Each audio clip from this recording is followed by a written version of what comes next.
Okay, we actually have a pretty good crowd for class this morning. I thought there wouldn't be anybody. Everybody decided on one weekend to go out of town.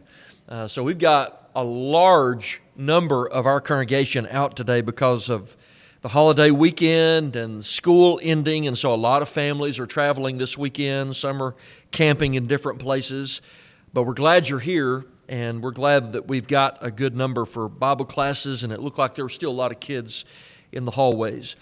We are studying 2 Timothy right now, and if you need a copy of the notes for today's lesson, there's still some on this little back table in the far back as I'm looking at it, the right corner of the room.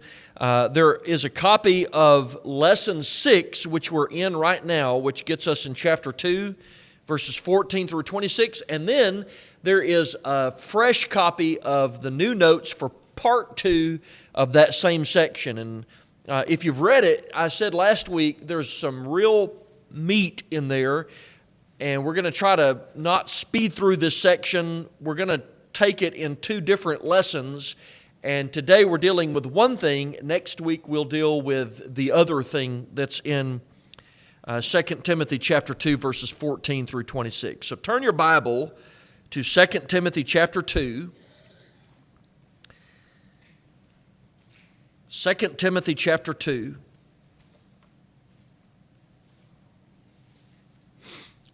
So last week we finished the first 13 verses where Paul is encouraging steadfastness and perseverance.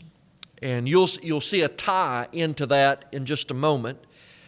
And then today, in verse 14 through verse 26, we're going to be dealing with the parts of this passage that deal with speech, about don't strive about words to no profit. And then down in verse 16, shun profane and idle babblings, for they increase to more ungodliness. You're going to see a lot of that in this passage through verse 26.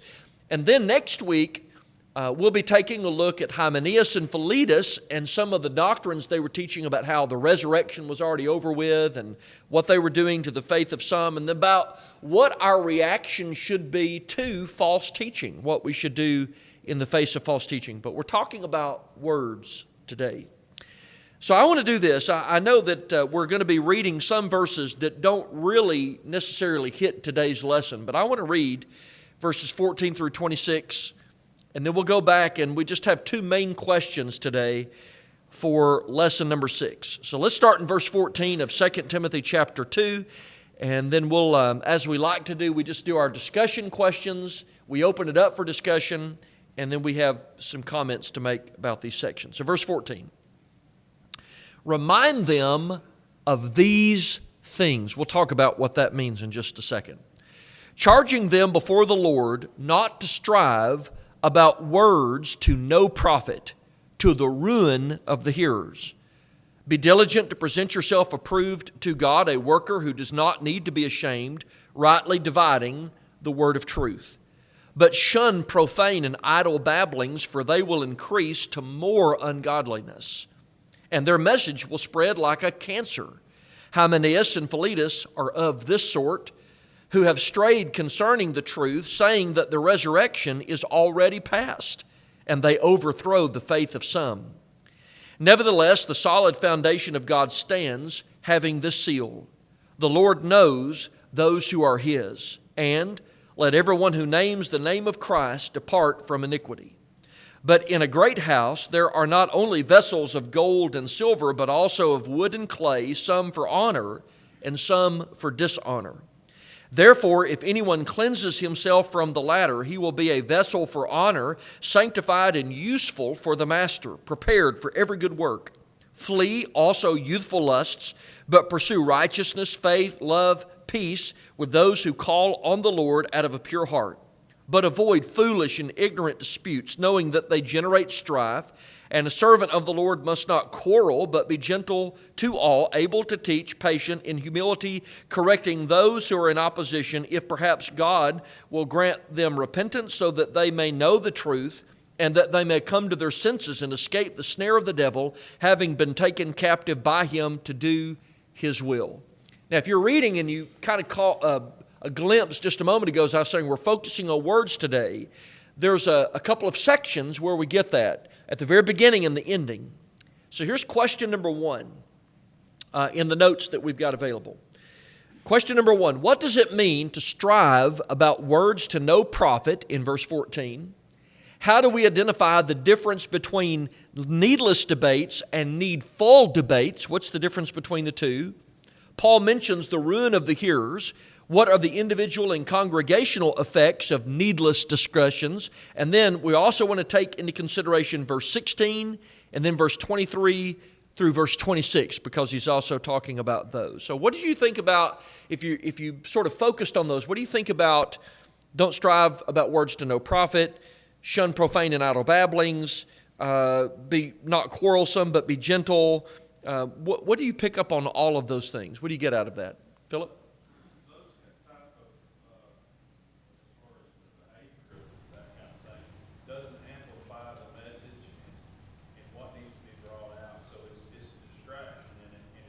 And I agree with that. Well, if you didn't hear Philip, he's saying generally in those types of discussions, what's the one thing that usually gets lost that should be emphasized the most?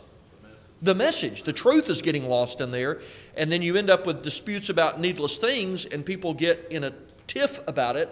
But the main thing is what's usually not the main thing in those discussions. So that's a great point. Any other thoughts on that before we kind of dig into it here in a second? Yeah, Bobby? Some people just want to argue for the sake of arguing. I agree with that. Not looking to reach the truth. Yeah, and I think we're going to get on that in verse 24 when he talks about people that are quarrelsome. Some people are just quarrelsome. And he tells us don't be that. And in fact, we should be something the opposite of that. And a lot of these discussions like this are things we'll never know till we get to heaven.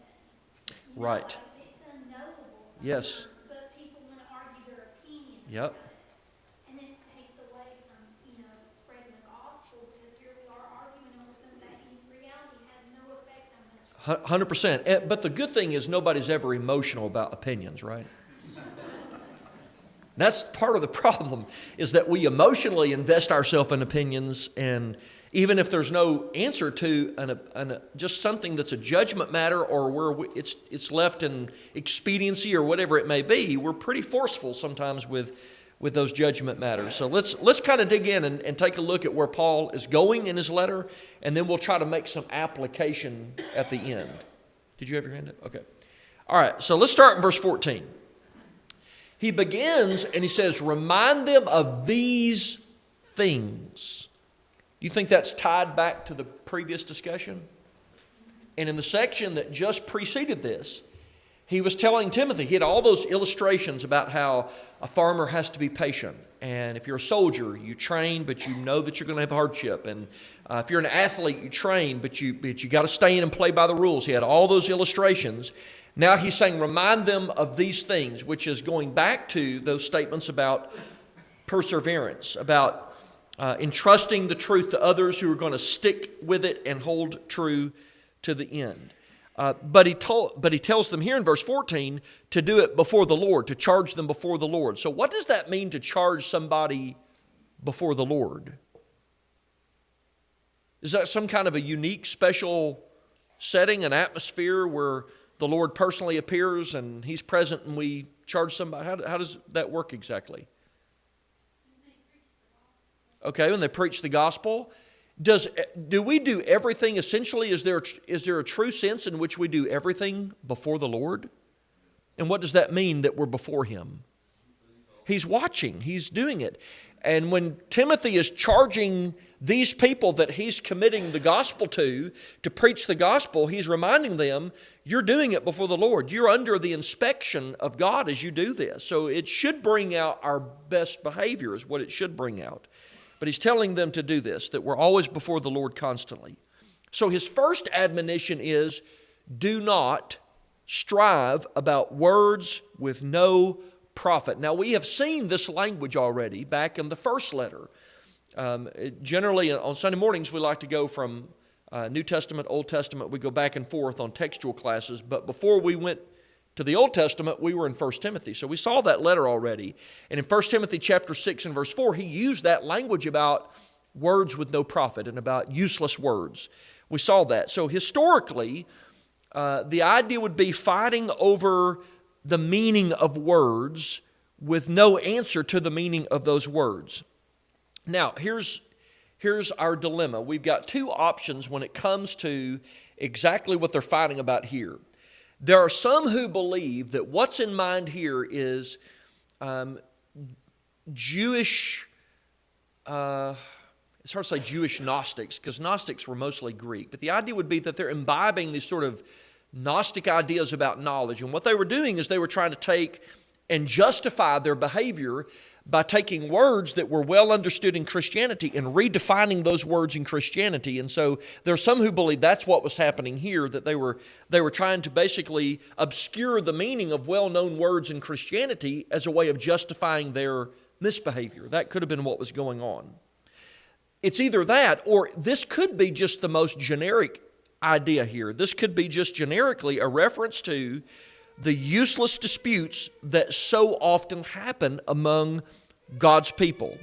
Now, either way, he's telling us that whether this is connected to like Hymenaeus and Philetus, these false ideals, or whether it's just these disputes that often happen among God's people, they are to no profit. They are useless, and in the end, according to the end of verse 14, when these types of discussions take place, what does it do to the people that are involved in it? It ruins them. It turns them away, or if you're the person promoting it, it hurts the person who's hearing it. But he says, these words have no profit, and they are spoken to the ruin of the hearer. And the word ruin here is the word from which we get our English word catastrophe. It's catastrophic to the people who are involved in these things. Now, I think both of these applications are valid. They're both worth considering, that either way, whether they're trying to change the meanings of words that are well defined in Christianity, that would certainly be ruinous to the person who hears it. But if it's just these disputes that often happen about things where there's no answer at the end of it, that's also ruinous. And hopefully we're going to try to emphasize that with some of these later passages. Obviously, disputes over false doctrine always destroy souls. Paul's going to say in just a moment what Hymenaeus and Philetus were doing was actually destroying the faith of some. But even needless disputes ruin congregations and ruin people. And again, in just a minute, we'll try to make some application on that. So drop down to verse 16. Let's get all the verses first, and then we'll go back and make some application. So here comes another admonition from Paul. Shun profane and idle babblings, for they will increase to more ungodliness. What are profane and idle babblings? What is that? So you got words with no profit, and now you've got profane and idle babblings in verse 16. What does that mean? We think. They don't promote the truth, and they steer people away from the truth and give them more this divisive reasons to be drawn away into something. Yeah, 100%. The word profane, we could just sort of switch it out for the word worldly. That's just a better kind of a more modernized sense of the term. And idle, we don't necessarily use that word as much today as they might have used it back then, but the idea is it's empty. Like Philip was saying, it has no spiritual value to it at all, and so it turns us back to the world. These are religious discussions that do not profit. So twice now he's saying, don't get involved in discussions that don't have some profitable end to them. And the reason why is explained, because they will increase to more ungodliness. So at the end of this, what happens? Do people become closer to God as a result? No, they get pushed away from God more. They become more ungodly as a result. There's a stimulation of a lack of reverence in people as a result of that. There's misbehavior that happens as a result of that. Then drop down to verse 23. He's not done yet with this emphasis on words. Verse 23, avoid foolish and ignorant disputes. So foolish would be, by literal translation, these would be stupid in the sense of absurd. These are absurd conversations, even to the point of being dull or sluggish, unlearned almost. And then he says ignorant, which would mean somebody who's engaging in it is poorly educated on the subject matter. They're engaging in a subject matter that they're unlearned on. And what happens, I think Philip has pointed out, and maybe another one or two people, is these tend to generate strife in people. Do these types of discussions generally end up becoming heated? Almost always. People get red in the face about these things. They become heated discussions, but what they don't do is they don't edify the church. Now, and again, I promise in just a minute, I'm going to make some practical suggestions. There are times when things can be discussed in the right way, but obviously that's not how it's being considered here. And then drop to verse 24, because he's not done. Verse 24, the servant of the Lord must not quarrel. So he comes back, sort of projecting back on what he's just said, and now he's saying, in opposition to a quarrelsome attitude, we've got to have the opposite of that. To quarrel here means to be engaged in foolish and heated arguments. Instead, what we must be is kind and gentle. That doesn't mean a pushover. The idea of gentle doesn't mean that you're just sort of wishy-washy, but it means that you have the right attitude going in. Verse 24, you're able to teach, meaning that you stick to the truth. This is what Philip was saying. You're not getting involved in needless debates. You're keeping the main thing, and patient, meaning you bear up under ill treatment. You're able to control your temper and measure the response that you have. Because earlier in the chapter, Timothy was told, take what you've heard from me and commit to faithful people who will be able to teach others also. So he's looking for these qualities in people that he can posit the truth to so that they'll be good teachers. And in verse 25, when the time comes to correct somebody, in what attitude do we correct them? In humility. We correct those who are in opposition with what aim? Look, if God perhaps will grant them, what? What are we most interested in? We want people to go to heaven. And that mindset of I want you to go to heaven so much tempers my response to you. So if perhaps God will grant them repentance, that's about salvation so that they may know the truth. And verse 26, that they may come to their senses and escape the snare of the devil, because if they're advocating something that's not true, they're trapped by the devil at this point. And we want to get them out of that. They've been taken captive by him to do his will. So we want people to come to their senses. So these are my practical suggestions on this whole section about the words we choose to speak to each other, the kind of things, discussions that we are involved in. Because Paul is clearly saying some discussions are not profitable, some aren't. Some words are not profitable. Some things, as far as conversations are concerned, they actually hurt the church. So here's some practical suggestions.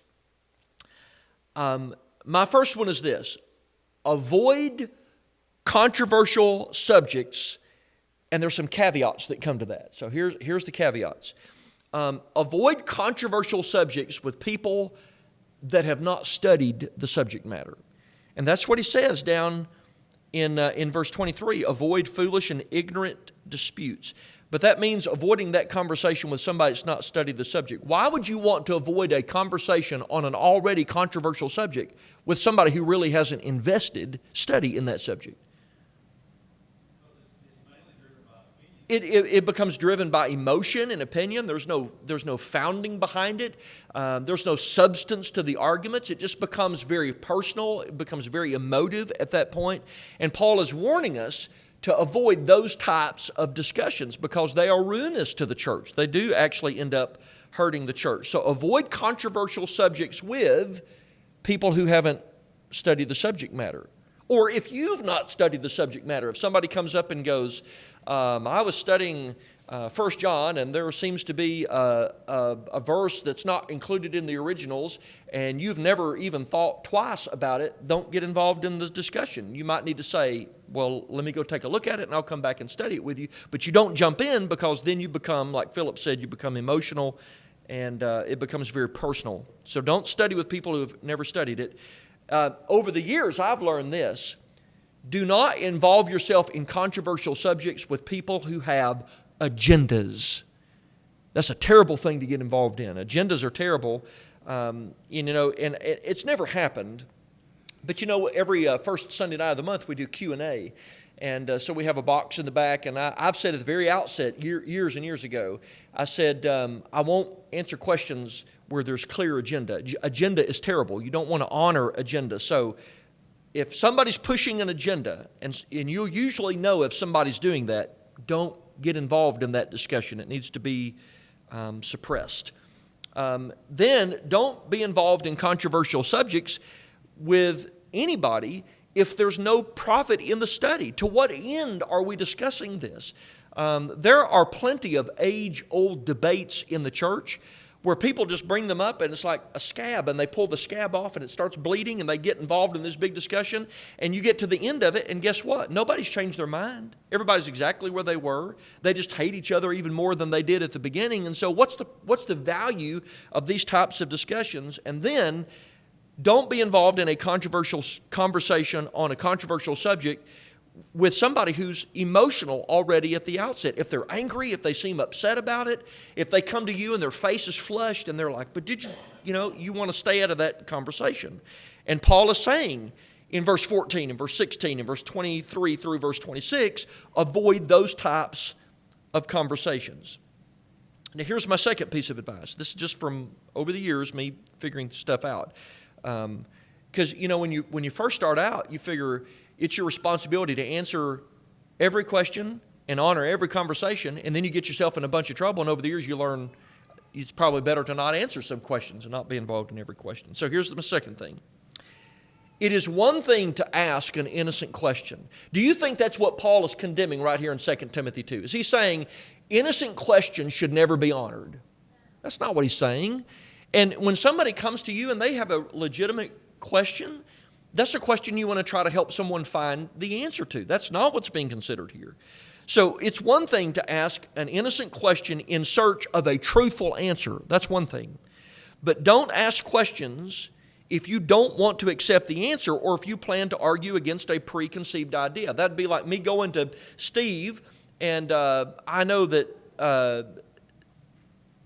I don't even know anything that we would disagree on, but just to say Steve has an opinion on something, I know I have a different opinion, and I go and ask him a question on purpose to get an answer that I don't already agree with, just to start a conversation. I don't need to be doing that. If I don't intend to find an answer and find a truthful answer to what my question is, I don't need to be involved in any kind of a conversation like that. So don't ask questions if you won't accept the answer. If someone says, well, now here's what the Bible actually says about that, and then at the end of that conversation I throw my hands up and say, well, I don't believe that. Well, then why did you ask the question? Why did you? What answer were you hoping for at the end of that? And Paul is telling us, avoid those types of scenarios. They're bad for the church. A third thing that I think could be based on what we learned in 1 Timothy, right, when we were back in that book, would be that elders have to be ready to ask people to move on from needless conversations. If they start becoming an issue in the church, elderships need to get with people and say, you need to drop that and you need to move on from it. It's not profitable. And maybe this chapter 2 of 2 Timothy would be a good passage to use in doing that. And then we don't want to leave this undone, because next week when we come back and we take a look at Hymenaeus and Philetus, we'll make the point, all error has to be repudiated. If it's erroneous, it's got to be repudiated. And we always want to use the least amount of force possible, right? So somebody may be just genuinely confused about something. And then on the other hand, you may have somebody like Hymenaeus or Philetus down in verse 17 who are actively trying to subvert the faith of some. There's a difference in the kind of force that you would use in both of those. Not every single situation requires a hammer. You don't have to take a sledgehammer and break the window of every single situation. Sometimes you just need a little brush to flick some things off. And so we want to do that. But Paul is very clear. The kinds of conversations that we have they matter. And some words are probably best not to be spoken, because verse 14, don't strive about words with no profit. Verse 16, shun profane and idle babblings. Verse 23, avoid foolish and ignorant disputes. And so some things are better off not being engaged in for the benefit of the church. Any thoughts on that before we move? Yeah, Tom, before we move to verse 15. Sounds like those above scriptures would cover just about any situation, number one. And number two, Yeah. everybody needs to learn to walk away sometimes.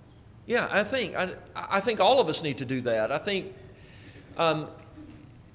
there's probably a fine line between just not wanting to engage in any conversation and then crossing the line and being involved in something that becomes hurtful to a person's faith. I think we have to be wise enough and exercise a little bit of discernment to try to figure out, where that's at. Ash? I mean, I think Jesus is a great example. Oh, of yes.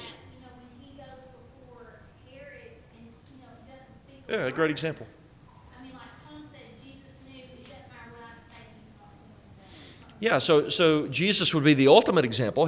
Jesus was unafraid of being involved in conversations, but when they became unprofitable, he would just walk away. And I was just going to say, too, a lot of times we see this, and I think this is where elderships are so important, in teenage and college classes. Sure. In congregations, because a lot of times the teachers that we get for those people, it's almost like it's attracted to that, that debate, like, let's bring up, like, devil's advocate, let's bring up these really Yeah. weird. And then there's no definitive answers that come out of that. And when Yeah, I agree with that. When there is that kind of mindset where you love to argue about stuff, but there's no answer at the end of it, what it does, it sows seeds of doubt and sows, it creates confusion. So we need to be definitive in that. For sure. But all of us need to be courageous enough that if we get involved in a conversation that we can project, like Paul is saying, if somebody needs correction, and he does say down in verse 25, in humility correcting those who are in opposition. So sometimes people need correcting on bad ideas. And that's why we said use the least amount of force possible per the situation. But if I can project and say, if I get involved in this conversation and there's enough back and forth that it's going to cause a rift between me and my brother over something that's not important anyway, I'm willing to let that go. I'll tell you again, when I started out preaching, I thought everything had to be settled, right? So everybody brings something up, you think you have to settle everything. And I hope I don't put off the vibe now that I'm apathetic to those needless controversies, because there's a sense in which I don't care. I don't care if it's an inconsequential thing, and you come to me and say, I think Paul had a beard, and I say, well, I think he didn't, and they say, well, I really think he had a beard, and I said, well, I don't think he had a beard, and I'm going to tell you, I'm going home and I'm going to sleep pretty good because I don't care whether he had a beard or not, about something that is inconsequential to a person's faith. But now, if it's a matter of truth and truth is at stake, that's something else that's different. And you got to do what he said down in verse 25. But we all have to have the attitude, I'd rather preserve my relationship with you than get involved in a fight about something where there's no profitable end to it and end up in us not being together anymore. To walk into a building together for the rest of our time, for however long we're here, and to have this weird distance between us because we didn't know how to put down words that have no real profit to them, which I think was what Philip was saying at the very end. Paul is just saying, be smart about the kinds of conversations that you're involved in. And he's doing this to tell Timothy, as you commit the truth to these men, back in verse 2, you're committing truth to people. Make sure that these are people who are not going to lose the truth in being involved in needless controversies. Make sure that these are men who can preach the truth and not get distracted by silly stuff. I just think it's been ruinous to congregations over the years for these types of things to happen. Steve and then Art. Oh. Years ago, congregations actually split up when the issue came around about, years ago, women wearing pants. Yeah. And then there was an issue with marriage, divorce, and remarriage. And there was a lot of congregations that get in heated arguments and split. Yeah, if they're not handled correctly, it does cause a big rift in a congregation if they're not handled correctly. Art? We're going to say the same thing. We know of congregations Yes. that are close to here Yeah. that have split for years over different opinions, two men who have strong opinions. Yeah.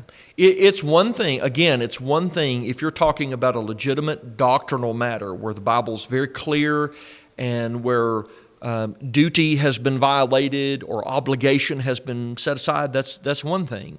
But, I have known literally congregations, I could put the name to it, where somebody, eldership or the men of the congregation have decided that they wanted new pews, and half the congregation wanted that style pew and the other half wanted that style pew, and there's two different congregations that exist because they couldn't settle, a dispute. What does it matter? What does it matter? It's just, they're inconsequential, and that's what Paul is saying. There are some issues and some conversations that have no spiritual encouragement in them at all, and there's no answer to them, and so just move on. That's what Paul is saying, and this in the context of Timothy passing down the truth to those who would be teachers. Okay, so with what time we've got left, let's look at verse 15. This is question number 2.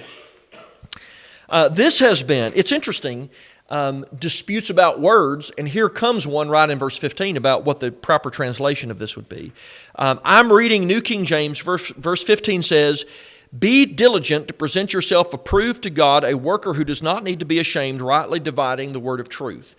The King James reads differently. So if you have King James, it will say, "Study to show yourself approved," and then it will, it still finishes with rightly dividing the word of truth. And so for a long time, the opinion was this is a verse that's talking about Bible study. Now, is Bible study important? Yes. And in a context of people to whom truth would be committed, it's really important that a preacher would study, especially for preachers in that context, but especially important for that to be the case. But this word is probably not translated as study. That's not the best sense of the word. New King James has be diligent.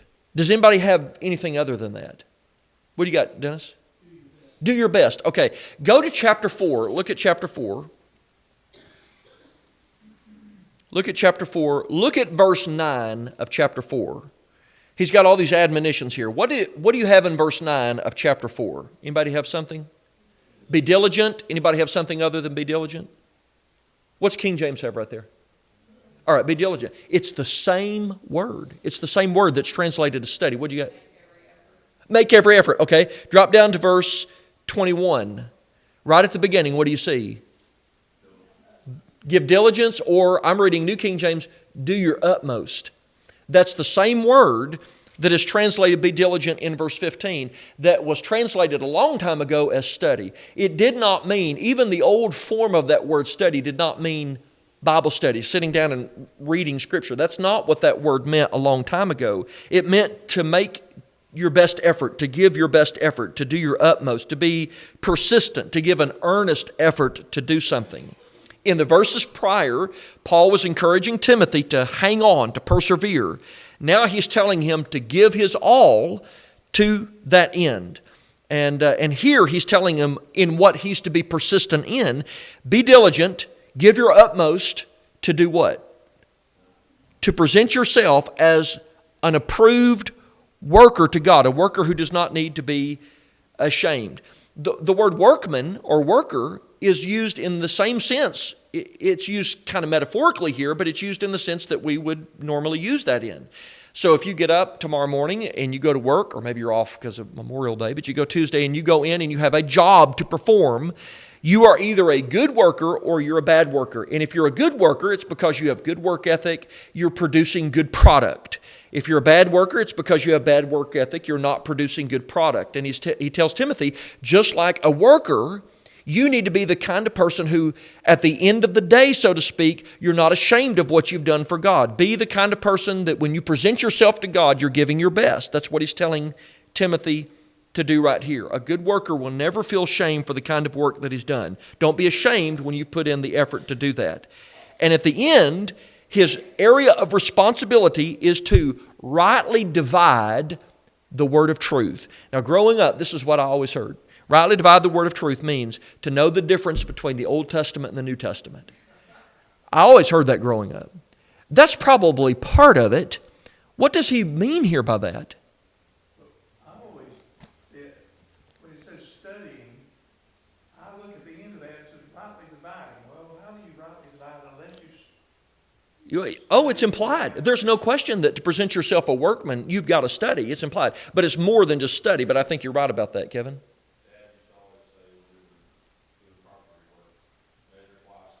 There you go. That's it. Okay, so Timothy is to avoid all these foolish things. What is the thing he's supposed to be excellent at? Handling the truth. And the one thing that he's supposed to do the best is to accurately handle the truth. That's what he means here by rightly dividing the word of truth. It means that you're literally handling accurately the word of truth. It indicates the concern of the preacher and the teacher. He wants to present the truth without getting lost in all the side stuff like we talked about. He needs to be accurate in that. So with what few remaining seconds we have, here would be the, I knew we would get stuck on that first one. That's why we divided this into 2 lessons. So here are the suggestions. These should be the goals of a preacher. 1, he needs to, and I think this goes to what Steve was saying and others were saying, that it's implied, at least in the Word, you've got to put in the hard work. You've got to put in the study that goes behind the presentation. You have to emphasize what God says. That's what the emphasis is. It's what we should be the best at, is emphasizing what God says, not what we say, but what God says. Be clear, be understandable, be accurate with the truth, aim for hearts with a goal of winning souls. Don't be ashamed of the truth, and then seek to please God, not people. That's what he's telling Timothy to do right here in verse 15. Your job as the preacher is to handle the truth. That should be the one thing that defines your ability to present yourself approved to God. Okay, so we didn't even make it halfway through that. So, verse 17 and following is what we're going to cover next week, where he talks about 2 men and people like them who were saying something untrue and were unseating the faith of some in verse 18. And then, in contrast to that, he'll talk about there is something that is constant and true, and that's the one thing that we need to hold on to. And he'll talk about the solid foundation of God stands, and we'll talk about what that means, and then how Timothy and we are to do that in contrast to what Hymenaeus and Philetus were doing. All right. So if you didn't get a copy of the notes for next week, there's a small stack of those on that back table in the right, as I'm looking at it, the right-hand corner of the room. It'll say lesson number 2. It'll be the same section, lesson number 2. So grab a copy. Thank you for your input today. Really good discussion. Appreciate it, guys.